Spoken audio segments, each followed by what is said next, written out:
അല്ലെങ്കിൽ അഷുറൻസും ഓക്കെയാണ്. പക്ഷെ ഇങ്ങനെ പെയിന് അങ്ങനത്തെ ഒക്കെ അസസ് ചെയ്യാൻ പറ്റുന്ന കാര്യങ്ങളൊക്കെ പറയുവാണെങ്കിൽ, അല്ലെങ്കിൽ നമുക്ക് പെയിൻ എവിടെയാണെന്ന് ചോദിക്കണം. അപ്പൊ ഹെഡേക്ക് എന്ന് പറഞ്ഞാൽ ഹെഡേക്ക് എന്ന് മനസ്സിലായി, ചുമ്മാ ഒരു പെയിൻ എന്ന് പറയുമ്പോൾ എവിടെയാണ് നമുക്ക് ചോദിക്കണ്ടേ? അപ്പൊ എവിടെയാണെന്ന് ചോദിക്കുക, അങ്ങനെ ഒരു ഇൻ ബിറ്റ്വീനിൽ ഒരു ക്വസ്റ്റ്യൻ കയറി വരും. ഫസ്റ്റ് കൺസേൺ അഡ്രസ് ചെയ്യുക, ഒരു ക്വസ്റ്റ്യൻ ചിലപ്പോൾ കയറി വരും. ഡിപ്പെൻസ് ആൻസർ ആണ് കേട്ടോ, പേഷ്യന്റ് ആൻസർ അനുസരിച്ച്. അത് കഴിഞ്ഞിട്ട് ഉറപ്പായിട്ടും എന്ത് ചെയ്തിരിക്കണം, അഷുറൻസ് ചെയ്ത്. Assurance I am here to help you, അല്ലെങ്കിൽ we are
this is me ഡോണാക്കി തോമസ് ഫ്രം മൊയ്റ്റി സക്സസ് ലൈൻ.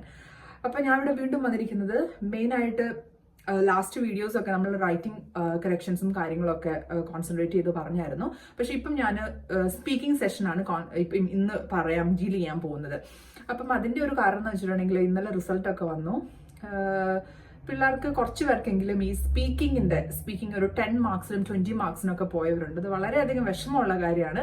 എങ്കിൽ പോലും നമ്മുടെ നല്ലപോലെ നിങ്ങളൊരു നല്ല സ്പീക്കർ ആയിരിക്കും, അല്ലെങ്കിൽ നിങ്ങളുടെ ഫ്രണ്ട്സിൻ്റെ അടുത്തൊക്കെ സംസാരിക്കുമ്പം, അല്ലെങ്കിൽ നിങ്ങളുടെ ടീച്ചേഴ്സിൻ്റെ അടുത്ത് സംസാരിക്കുമ്പോൾ നല്ല രീതിയിൽ സംസാരിക്കും. പക്ഷെ നിങ്ങളുടെ എക്സാം സെന്ററിൽ പോയി കഴിഞ്ഞ് എക്സാം റിസൾട്ട് വന്നു കഴിയുമ്പോഴത്തേനും അത് വിപരീതമായിട്ടുള്ളൊരു മാർക്സ് ആയിട്ട് നിങ്ങൾക്ക് അത് ലഭിക്കുന്നു. അപ്പം എന്തെങ്കിലും കാര്യത്തിൽ എവിടെയെങ്കിലുമൊക്കെ നിങ്ങൾക്ക് ഫോൾട്ട് അവിടെ ഉണ്ടാവും, എന്തെങ്കിലുമൊക്കെ അപാകതകൾ നിങ്ങൾക്ക് അവിടെ ഉണ്ടാവും. അപ്പം കോമൺ ആയിട്ട് എന്തുകൊണ്ട് മാർക്സ് ഇങ്ങനെ വളരെയധികം കുറയുന്നു എന്നുള്ള ജസ്റ്റ് കുറച്ച് ഒരു ഞാൻ ഒന്ന് ഡിസ്കസ് ചെയ്യാൻ വേണ്ടിയിട്ടാണ് ഇവിടെ ഇപ്പം ഞാൻ ഈ വീഡിയോ ചെയ്യുന്നത്. അപ്പം ഇത് പറയുന്നതിന് മുമ്പ് എനിക്ക് വേറൊരു കാര്യം കൂടെ പറയാനുണ്ട്. ഇത് ഞാൻ പറഞ്ഞതല്ല, സർ അബ്ദുൽ കലാം പറഞ്ഞതാണ്. അപ്പം dream is not that which you see while sleeping, it is something that does not let you sleep. അതായത് നിങ്ങളുടെ ഉറക്കം കെടുത്തുന്നതായിരിക്കണം നിങ്ങളുടെ ഡ്രീം എന്ന് പറയുന്നത്. അങ്ങനെ തന്നെ വിശ്വസിക്കുക. അതായത് അതായത് നിങ്ങൾ ഉറക്കത്തിൽ ഒരു സ്വപ്നം അത് സ്വപ്നം കണ്ടു, എനിക്ക് UK പോകണം, അയർലൻഡിൽ പോകണം, ഓസ്ട്രേലിയയിൽ പോകണം, ന്യൂസിലാൻഡിൽ പോകണം, ഇങ്ങനെ അവിടെ പോകണം എന്ന് പറഞ്ഞ് നമ്മളൊരു ഡ്രീം കാണുന്നതല്ല. നിങ്ങളുടെ ഉറക്കം കെടുത്തണം നിങ്ങളുടെ ഡ്രീം എന്ന് പറഞ്ഞിട്ടുണ്ടെങ്കിൽ അത് ഞാൻ അച്ചീവ് ചെയ്തിരിക്കും എന്നുള്ളൊരു എന്താ പറയുക, ആത്മവിശ്വാസം നിങ്ങളുടെ മനസ്സിലുണ്ടായിരിക്കണം. അതായത് അതാ ഞാൻ നേരത്തെ പറഞ്ഞ പോലെ ആരെങ്കിലും ഒന്നും പുഷ് ചെയ്യാൻ ഇല്ലെങ്കിൽ പോലും നിങ്ങളെ തന്നെ അങ്ങ് പുഷ് ചെയ്ത് ഒരു പ്രാവശ്യം പൊയ്ക്കോട്ടെ. 10 മാർക്കിന് പോയി, നെക്സ്റ്റ് ടൈം ഇന്നലെ റിസൾട്ട് വന്ന പിള്ളേർക്ക് എല്ലാത്തിനും കിട്ടി. ഒരെണ്ണം സ്പീക്കിങ്ങിനൊക്കെ ആണെങ്കിൽ പോലും നിങ്ങൾക്ക് അയർലൻഡിലൊക്കെ പോകാം, അത് നിങ്ങൾക്ക് അറിയാം. പക്ഷെ ഒരു C ആണ് കിട്ടിയെങ്കിലോ 290 മാർക്കാണ് സ്പീക്കിങ്ങിലോ, ബാക്കി എല്ലാത്തിലും 350 മാർക്സ് ഉണ്ട്. അപ്പൊ എന്ത് ചെയ്യും? ദർ ഇസ് നോ ഓപ്ഷൻ അല്ലെ. അപ്പൊ ഒന്നും ചെയ്യാൻ പറ്റത്തില്ല. ഉറപ്പായിട്ടും ആ ഒരു സ്റ്റുഡന്റ് നെക്സ്റ്റ് ടൈം എഴുതുവാണെങ്കിൽ ഉറപ്പായിട്ടും കിട്ടും. ഇനി കിട്ടുവോ, വേറെ ഏതെങ്കിലും സബ്ജക്റ്റിന് പോവോ, അങ്ങനെ വിചാരിച്ച് എഴുതാതിരിക്കുവല്ല ചെയ്യേണ്ടത്. പിന്നെ ഒരു 4 times 5 times ഒക്കെ വീട്ടിൽ കുത്തിയിരുന്ന് പഠിച്ചിട്ട്, അല്ലെങ്കിൽ ഓൺലൈൻ ക്ലാസ്സോ അല്ലെങ്കിൽ ഓഫ്ലൈൻ ക്ലാസ്സസിന് പോയി പഠിച്ചിട്ട്, ജോലിയൊന്നും ചെയ്യാണ്ട് നമ്മൾ പോയി പഠിക്കുകയെന്ന് വിചാരിച്ചോ, എന്നിട്ടും 5 പ്രാവശ്യം എഴുതിയിട്ടും കിട്ടിയില്ല, നിങ്ങൾ അന്ന് പിന്നെ ജോലി ചെയ്യാം, ഇനിയിപ്പം വേണ്ട, അങ്ങനെ വിട്ടിട്ട് പോവല്ല. നിങ്ങൾ കണ്ടിന്യൂ ചെയ്ത് 5 അല്ലെങ്കിൽ 6ാമത്തെ പ്രാവശ്യം, 2 അല്ലെങ്കിൽ 3ാമത്തെ പ്രാവശ്യം OET എന്ന് പറഞ്ഞാൽ നിങ്ങൾക്ക് ക്രാക്ക് ചെയ്യാനുള്ളതാണ്. OET നിങ്ങൾക്ക് വേണ്ടിയുള്ളതാണ്. നിങ്ങൾക്ക് ഔട്ട്സൈഡ് നിങ്ങളുടെ ഡ്രീം അതായത് ഉറപ്പായിട്ടും അത് ഫുൾഫിൽ ചെയ്യാൻ നിങ്ങൾക്ക് പറ്റും. അതുകൊണ്ട് 1 പ്രാവശ്യം ചെയ്തു, 2 പ്രാവശ്യം ചെയ്തു, പിന്നെ പാരൻസ് സപ്പോർട്ടീവ് അല്ല, ഹസ്ബൻഡ് സപ്പോർട്ടീവ് അല്ല, വൈഫ് സപ്പോർട്ടീവ് അല്ല, അതല്ല, അങ്ങനെ ആരും ഇല്ലെങ്കിൽ, അങ്ങനെ ഒരുപാട് ആൾക്കാർക്ക് ഉണ്ട് കേട്ടോ. 5ഉം 10ഉം പ്രാവശ്യം എഴുതിയിട്ടാണെങ്കിലും നല്ല രീതിയിൽ സപ്പോർട്ട് ചെയ്യുന്ന ആൾക്കാരുണ്ട്. ഇൻ കേസ് അങ്ങനെ നിങ്ങൾക്ക് ഇല്ല എങ്കിൽ ഉറപ്പായിട്ടും ഡോണ്ട് ഗോ ബാക്ക് പോവല്ല്. ഇതിവിടെ ഇട്ടിട്ട് ഇത്രയും പഠിച്ചാൽ നിങ്ങൾ എത്ര മാത്രം രാത്രിയിലും പകലും ഇപ്പൊ പിള്ളേരൊക്കെ ഉള്ളതാണെങ്കിൽ 3ഉം 2ഉം പിള്ളേരൊക്കെ ഇട്ടിട്ട് പഠിക്കുന്ന അമ്മമാരെയൊക്കെ എനിക്കറിയാം. എൻ്റെ അടുത്ത് ക്ലാസ് എടുക്കുന്ന പിള്ളേരെ എനിക്കറിയാം. അത്രയും കഷ്ടപ്പെട്ടിട്ട് 1, 2, 3, 4 മാസം പഠിച്ചിട്ട് എക്സാം എഴുതി പോയിട്ട് ഒരു സബ്ജക്റ്റിന് 10 മാർക്സ് കുറഞ്ഞു എന്ന് പറയുവാണെങ്കിൽ അത് നിങ്ങളുടേതായിട്ടുള്ള ഒരു എന്താ പറയാ പ്രശ്നമല്ല. അത് മേ ബി എക്സാമിനറിന്റെ ആയിരിക്കാം എന്ന് തന്നെ നമുക്ക് വിചാരിക്കാം. അത് ഒരു പ്രാവശ്യം കൊണ്ട് എഴുതി ഉറപ്പായിട്ട് നിങ്ങൾക്ക് കിട്ടും. ഒരിക്കലും ഇത് ഇങ്ങനെ ഇവിടെ ഇട്ടിട്ട് ഇനിയിപ്പോ എനിക്ക് ഇത് പറഞ്ഞിട്ടുള്ള കാര്യമല്ല ഈ ഒന്നും ഇട്ടിട്ട് പോവല്ലേ. ഓക്കെ, ഇനി നിങ്ങൾ ചെയ്യുക, നിങ്ങൾ ഒരു പ്രാവശ്യമെങ്കിലും ചെയ്യുക. അത് ഞാൻ ഇത്രയും ഇങ്ങനെ പറയാൻ കാരണം എനിക്ക് കുറെ അധികം കോൾസ് വരുമ്പോ ഇങ്ങനെ ഒരുപോലെയുള്ള കുറെ കോൾസുകൾ ഇങ്ങനെ വരുവാ, എനിക്ക് ഇനി എഴുതാൻ വയ്യ കാര്യങ്ങളൊക്കെ പറഞ്ഞുകൊണ്ട്. അപ്പൊ അതുകൊണ്ട് ഇങ്ങനെ പറഞ്ഞു എന്നുള്ളൂ. ഓക്കെ, അപ്പൊ നമുക്ക് നമ്മുടെ സ്പീക്കിംഗ് സെഷനിലേക്ക് പോകാം. ഓക്കെ, അപ്പൊ ഞാൻ നേരത്തെ പറഞ്ഞ പോലെ മെയിനായിട്ട് പിള്ളേർ ഇപ്പം ക്ലാസ് അറ്റൻഡ് ചെയ്യുമ്പോഴും അല്ലെങ്കിൽ പ്രാക്ടീസ് ചെയ്യുമ്പോഴൊക്കെ നല്ല രീതിയിൽ ഇംഗ്ലീഷ് പറയുന്ന പിള്ളേരായിരിക്കാം, സ്റ്റുഡൻസ് ആയിരിക്കാം. ബട്ട് അവരുടെ ഇംഗ്ലീഷ് എന്ന് പറഞ്ഞ നമ്മളത് ജസ്റ്റ് അസസ് ചെയ്യുമ്പോഴത്തേനും നമുക്ക് മനസ്സിലാവും. ജസ്റ്റ് ഇങ്ങനെ വലിയ ആഷ് ബൂഷ് ഇംഗ്ലീഷ് ഒന്നും പറയേണ്ട ആവശ്യമില്ല. OETക്ക് നോർമലായിട്ട് ഏറ്റവും പൊളൈറ്റ് ആയിട്ടുള്ള രീതിയിൽ സംസാരിക്കുന്നവർക്കാണ് കൂടുതൽ മാർക്സ്. എൻ്റെ ഇത്രയും, അതായത് ഇത്രയും സ്റ്റുഡൻസിനെ പഠിപ്പിച്ചു, ഇത്ര സ്റ്റുഡൻസിന് സ്കോർ കിട്ടി. അപ്പൊ ഈ സ്കോറൊക്കെ അനുസരിച്ച് എനിക്ക് ശരിക്കും മനസ്സിലായിട്ടുണ്ട് ഏതൊക്കെ രീതിയിലുള്ള പിള്ളേർക്കാണ് കൂടുതലായിട്ട് മാർക്സ്. ഇപ്പൊ സ്പീക്കിങ്ങിന്റെ കാര്യം ഞാൻ ഇപ്പൊ പറയുന്നത്, സ്പീക്കിങ്ങിന്റെ ഞാൻ കാര്യം പറയാം. ഇപ്പൊ ഒരാള് ഫോർ എക്സാമ്പിൾ ഇപ്പൊ നമ്മൾ ഒരു ഇന്റർലോക്യൂട്ടറോട് സംസാരിക്കുവാണ്. അപ്പൊ ഇന്റർലോക്യൂട്ടർ പറഞ്ഞു, ഓ സിസ്റ്റർ ഐ ഹാവ് ഹെഡ് ഏക്ക്, അങ്ങനെ പറയുവാണെങ്കിൽ ഇപ്പം കാൻഡിഡേറ്റ് പറയുകയാണ്, oh I'm so sorry to hear that you are suffering from headache, but don't worry, we all are here to help you and I'm going to take care of you for the next few hours blah blah blah blah. ഇങ്ങനത്തെ കാര്യങ്ങൾ നമ്മൾ പറയുമ്പം ഞാൻ പറഞ്ഞ ആ style of English ഉണ്ട്. ഓ I'm so sorry to hear that you are suffering. ഇതിന്റെ ആവശ്യമില്ല. നമ്മൾ ഇംഗ്ലീഷ് സ്പീക്കിംഗ് കൺട്രീനെ തന്നെ എടുത്തു കഴിഞ്ഞിട്ടുണ്ടെങ്കിൽ അവിടുത്തെ ആൾക്കാർ ഇപ്പം മൂവിങ് ജസ്റ്റ് അവിടെ പോകണമെന്നില്ല, അവിടുത്തെ അവരുടെ മൂവി എടുത്ത് കണ്ടാൽ മതി. അവിടെ എങ്ങനെയാ സംസാരിക്കുന്നത്? എന്തായാലും നമുക്ക് റിയാലിറ്റിയിൽ നമ്മളൊരു ഇംഗ്ലീഷ് സ്പീക്കിംഗ് കൺട്രിയിൽ പോയിട്ടുണ്ടെങ്കിൽ അവരുടെ സംസാരം ഇങ്ങനെ തന്നെ ആയിരിക്കും. Oh darling I'm so sorry to hear that, അല്ലെങ്കിൽ ഓ ലവ്, അങ്ങനെയൊക്കെ പറഞ്ഞിട്ടായിരിക്കും വരുന്നത്. അല്ലാണ്ട് ഇപ്പം നമുക്ക് oh I'm so sorry to ഇങ്ങനെ ഒരിക്കലും സംസാരിക്കില്ല. ഇവർക്ക് ഇംഗ്ലീഷുകാര് ഇന്ന് നമ്മളെ വഴക്ക് പറയുകയാണെങ്കിൽ പോലും അവർക്കൊരു പൊളൈറ്റ്നെസ് അതിലുണ്ടാകും. മനസ്സിലാവുന്നുണ്ടോ? അപ്പൊ നിങ്ങൾ ആലോചിക്കുക, നിങ്ങളുടെ എക്സാം സെന്ററിൽ നിങ്ങൾ അവിടെ ഇരുന്ന് നിങ്ങൾ അവിടെ സ്പീക്ക് ചെയ്യുവാണ്. അപ്പൊ ആഷ് ബൂഷ് ആയിട്ട് അവരെ അടിക്കാൻ പോകുന്ന പോലെ ഇംഗ്ലീഷ്, നമ്മുടെ ആ ഒരു ഇംഗ്ലീഷ് അവർക്ക് വേണ്ട. നമ്മൾ നഴ്സുമാരാണ്, നമ്മൾ അവിടെ ചെന്നിട്ട് പേഷ്യൻസിനോട് ഏത് രീതിയിൽ സംസാരിക്കും എന്നുള്ള ഒരു ആക്ടിംഗ് ആണ് നമുക്ക് അവിടെ വേണ്ടത്. അത് റോൾ പ്ലേ ആണ്. IELTS പറയുന്ന പോലെ IELTS സ്പീക്കിംഗ് എന്ന് പറയുന്നത് ഇവിടെ റോൾ പ്ലേ ആണ് പറയുന്നത്. സ്പീക്കിംഗ് നോർമലായിട്ട് ആൾക്കാർ പറയുന്നുള്ളൂ. എന്താ ഡ്രാമ, അവിടെ ഡ്രാമ കളിക്കുകയോ ചെയ്യുന്നത് നമ്മള്, അല്ലെ? നമ്മുടെ സംസാരമല്ല. നമ്മുടെ സംസാരം ഞാൻ പറയുന്നില്ല നിങ്ങൾക്ക് ആർട്ടിഫിഷ്യൽ ആയിട്ട് നിങ്ങൾ ഉണ്ടാക്കിയെടുക്കുക എന്നല്ല പറയുന്നത്. എങ്കിൽ പോലും കുറച്ച് പൊളൈറ്റ് ആയിട്ടുള്ള രീതിയിൽ. ഓക്കെ, അപ്പൊ നല്ലൊരു ഇന്റോനേഷൻ ഫോളോ ചെയ്ത്, അതായത് നിങ്ങളുടെ ഒരു എന്താ പറയാ ഒരു വോയിസ് മോഡുലേഷൻ ചെയ്ത്, അല്ലെങ്കിൽ ഒരു ഏറ്റക്കുറിച്ചുകൾ എന്നൊക്കെ പറയത്തില്ലേ, I'm so sorry to hear that you are suffering from so and so എന്ന് പറയുന്നതല്ല, I'm so sorry to hear that you are suffering from pain but don't worry. ആ ഒരു ഞാനിപ്പോ സംസാരിക്കുന്ന പോലെ അല്ലല്ലോ ഇപ്പൊ സംസാരിച്ചത്. I'm so sorry to mister John, I'm so sorry to hear that you are suffering from pain but don't worry. കണ്ടോ? അപ്പൊ ഞാൻ അതാ പറഞ്ഞത്, ഇംഗ്ലീഷ് സ്പീക്കിംഗ് കൺട്രിയിൽ അവർ നോർമലായിട്ടുള്ള സംസാരിക്കുന്ന പോലും അങ്ങനെയാണ്. അപ്പൊ നമ്മുടെ എക്സാം നോക്കുന്ന ഒരു ഇംഗ്ലീഷുകാരൻ അല്ലെങ്കിൽ ഒരു ആരും ആയിക്കോട്ടെ, നമുക്ക് അവിടെ ഓസ്ട്രേലിയയിൽ ഇരുന്നിട്ടോ അല്ലെങ്കിൽ UK ഇരുന്നിട്ടോ ആരാണോ നമ്മുടെ എക്സാം അസസ് ചെയ്യാൻ പോകുന്നത്, അവര് കേൾക്കുക നമ്മൾ ഇംഗ്ലീഷ് സ്പീക്കിംഗ്, അതായത് പേഷ്യന്റിനോട് സംസാരിക്കുമ്പം ഇങ്ങനെ അവർക്ക് അടിക്കാൻ പോകുന്ന പോലെ സംസാരിച്ചിട്ടുണ്ടെങ്കിൽ നമ്മുടെ മാർക്സ് എത്ര നല്ല രീതിയിൽ സംസാരിച്ചാലും നിങ്ങളുടെ മാർക്സ് നോർമലായിട്ട് സംസാരിക്കണം. അതായത് ഇപ്പം 2 സ്റ്റുഡന്റിനെ എടുക്കുവാണെങ്കിൽ എനിക്ക് കറക്റ്റ് ആയിട്ട് അറിയാം ഈ ഒരു വീഡിയോനെ എത്ര പേര് എഗെയിൻസ്റ്റ് ചെയ്യും എന്ന് എനിക്ക് അറിയത്തില്ല. പക്ഷെ എനിക്കറിയാം എന്റെ സ്റ്റുഡൻസിന് കിട്ടുന്ന മാർക്സ് എനിക്ക് നോർമലായിട്ട് അറിയാം. നല്ല രീതിയിൽ സംസാരിക്കുന്ന ഒരു കൊച്ച്, അതായത് ഒരു കൂടുതലായിട്ടും അങ്ങനെ സംസാരിക്കുന്ന കൂടുതലായിട്ട് നമ്മുടെ ഈ IELTS ബാക്ക്ഗ്രൗണ്ട് ഉള്ള പിള്ളേർക്കൊക്കെ ഇങ്ങനെ നല്ല രീതിയിൽ ഒരു ഭയങ്കര ആഷ്ബൂഷ് ഇംഗ്ലീഷിന്റെ ഒരു രീതിയിൽ സംസാരിക്കാനായിട്ട് വരും. അതല്ലാത്ത നോർമൽ ഫസ്റ്റ് ടൈം OET എഴുതാൻ പോകുന്നു, യാതൊരു തരത്തിലുള്ള ഒരു മലയാളം മീഡിയത്തിൽ പഠിച്ചൊരു കൊച്ച്, അല്ലെങ്കിൽ നോർമൽ ആയിട്ടുള്ള ഇംഗ്ലീഷ് അറിയാം അവർക്ക്, അത്രേ ഉള്ളൂ. അപ്പൊ അവര് 2 പേരും തമ്മിൽ വളരെയധികം ഡിഫറൻസ് ഉണ്ട്. ഇവർക്ക് ഇംഗ്ലീഷ് നല്ല രീതിയിൽ അറിയാം, ഇവർക്ക് ഓക്കെ അറിയാം, ബട്ട് ഒരു പതുക്കെ ഒരു ഇൻറ്റർനേഷൻ ഒക്കെ ഇട്ട് ഇങ്ങനെ ജസ്റ്റ് വോയിസ് ഒക്കെ ജസ്റ്റ് ജസ്റ്റ് ചേഞ്ച് ചെയ്തുകൊണ്ട് പൊളൈറ്റ്നെസ് കൂടുതലായിട്ട് പിടിക്കുന്നവർക്കാണ് കൂടുതലായിട്ട് മാർക്സ് കിട്ടുക സ്പീക്കിങ്ങിൽ. അത് ഉറപ്പായിട്ടും അങ്ങനെയാണ്. ഇപ്പൊ ഭയങ്കര നല്ല ഇംഗ്ലീഷ് അറിയുന്നവർക്ക് OET തോറ്റു പോകും എന്നല്ല ഞാൻ പറയുന്നത്. പക്ഷെ നമ്മുടെ ഒരു വേ ഓഫ് ടോക്ക് അതൊരു ഇച്ചിരി ചേഞ്ച് ചെയ്തിട്ടുണ്ടെങ്കിൽ നമുക്ക് ആ ഒരു 10 മാർക്ക് മേ ബി അതിനായിരിക്കും. ഒരു ഹാഷായിട്ട് സംസാരിക്കുന്നവർക്ക് ഉറപ്പായിട്ടും അവർക്ക് മാർക്ക് നോർമൽ പൊളൈറ്റ് രീതിയിൽ സംസാരിച്ചവരെക്കാളും കുറവായിരിക്കും. അതൊന്ന് വിശ്വസിക്കുക. ഓക്കെ, അതൊന്ന് മനസ്സിലാക്കുക. അപ്പൊ നമുക്ക് ഈ IELTS പോലെ തന്നെ ഒരു OETയുടെ അങ്ങനെ ആ ഒരു രീതിയിലുള്ള സ്പീക്കിംഗ് നമുക്കിവിടെ ആവശ്യമില്ല. നമുക്ക് ആ ഒരു സിനാരിയോ അനുസരിച്ച് കുറച്ചൊരു നല്ല കുറച്ചൊരു പൊളൈറ്റ്നെസ് ഒക്കെ എടുത്ത് നല്ല രീതിയിലുള്ള സംസാരിക്കാനായിട്ട് ശ്രമിക്കുക. ഓക്കെ, പിന്നെ നമ്മുടെ ടൈമിംഗ് ഉണ്ട്. ഇപ്പം ലാസ്റ്റ് ടൈമിലെ എക്സാമില് ഒരു കൊച്ചിന്, അതായത് ഒരു സ്റ്റുഡന്റ് പോയപ്പോഴത്തേക്കും അവർക്ക് മെയിൻ ആയിട്ട് എക്സാം ചെയ്തത് ആഫ്റ്റർനൂൺ ടൈമിലാണ്. ഓക്കെ, പക്ഷെ അതിൽ എഴുതിയിട്ടുണ്ടായിരുന്നു മോർണിംഗിൽ ബ്രേക്ക്ഫാസ്റ്റ് ഡെലിവർ ചെയ്യാൻ പോവുകയാണ് nurse, you are a nurse going to deliver breakfast എന്ന് പറഞ്ഞിട്ടാണ് അതിൽ എഴുതിയിരിക്കുന്നത്.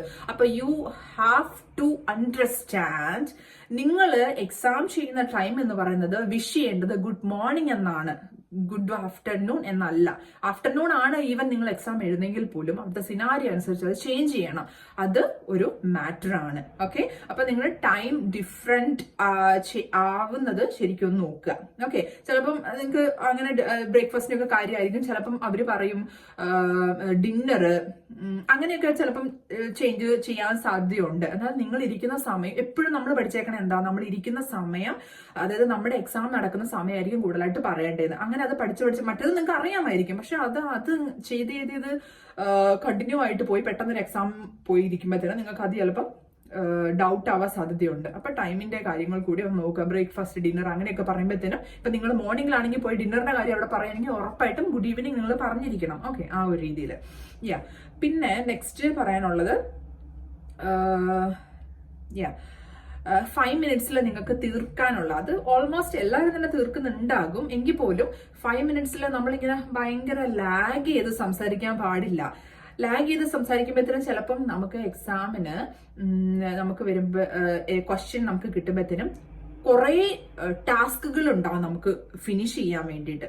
അപ്പൊ നമ്മൾ പ്രാക്ടീസ് ചെയ്യുമ്പോൾ വളരെ ലാഗ് ചെയ്ത് hello how are you, okay എന്താ ഹൗസ് യുവർ പെയിൻ എന്നൊക്കെ പയ്യെ ഇങ്ങനെ അത്ര സ്പീഡ് ചോദിക്കുകയോ ചെയ്യില്ല കേട്ടോ. ഏകദേശം ഒരു പൊസിഷൻ നിങ്ങൾ എല്ലാത്തിനും കൊടുക്കണം, എന്നാലും നമുക്കത് ഫിനിഷ് ചെയ്യാൻ പറ്റുള്ളൂ. അപ്പൊ അത് ഞാൻ പറഞ്ഞ 5 മിനിറ്റ്സിനുള്ള സംഭവങ്ങൾ, അതായത് ഗ്രൂപ്പ് ഓഫ് തിങ്സ് പറയുന്നത്, നിങ്ങൾ അതൊരു പൊസിഷൻ എല്ലാത്തിനും കൊടുക്കണം. ഇത്ര ടൈമിൽ ഇത്ര സംസാരിക്കും എന്നുള്ളൊരു നിങ്ങൾ പ്രാക്ടീസ് ചെയ്ത് ആ ഒരു ഇത് നിങ്ങൾ ഡെവലപ്പ് ചെയ്യണം. അതല്ലെങ്കിൽ അവിടെ പോയിട്ട് ഇങ്ങനെ പയ്യെ സംസാരിച്ച് ലാസ്റ്റ് 2 or 3 ടാസ്ക് മിസ് ആവാൻ സാധ്യതയുണ്ട്.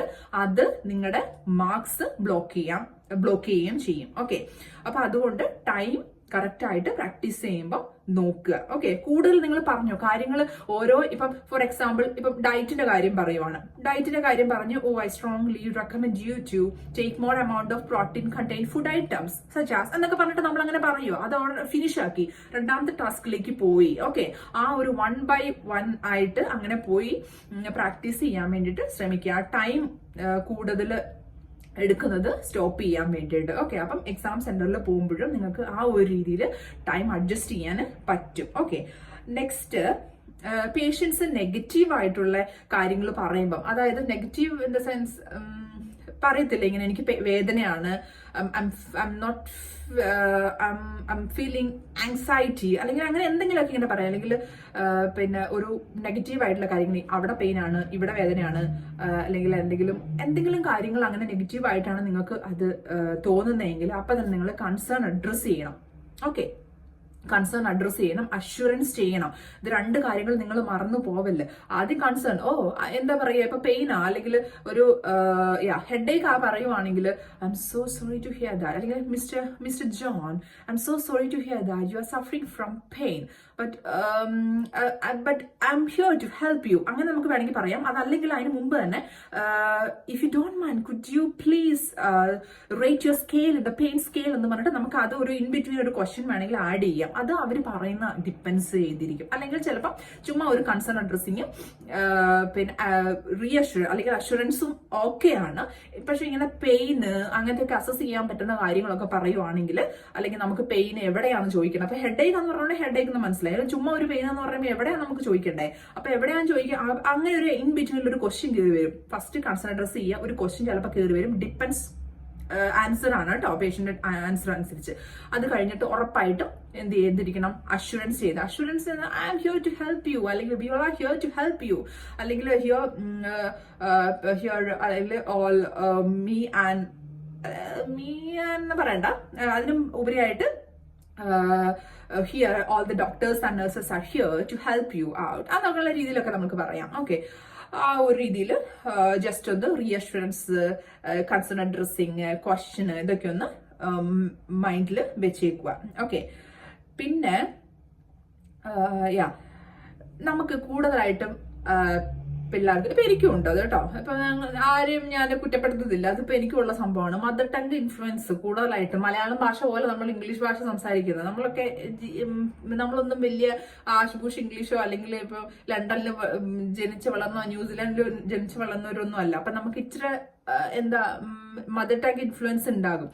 അപ്പൊ അതുകൊണ്ട് തന്നെ പ്രൊനൗൺസിയേഷനും കാര്യങ്ങളൊക്കെ ഒന്ന് മര്യാദയ്ക്ക് ശ്രദ്ധിക്കുക. അതിൽ കുറെ അധികം നമുക്ക് മെഡിക്കൽ ടേംസ് നമ്മൾ ഉപയോഗിക്കുന്നത് തെറ്റായിട്ട് ഉപയോഗിക്കുന്നുണ്ട്. ഇപ്പം ഞാനൊക്കെ സ്പീക്കിംഗ് കേൾക്കുമ്പോഴത്തേക്കും പിള്ളേർ സ്പീക്കിംഗ് നമ്മൾ ചെയ്യുമ്പോഴത്തേക്ക് നമുക്ക് മനസ്സിലാവും അത്.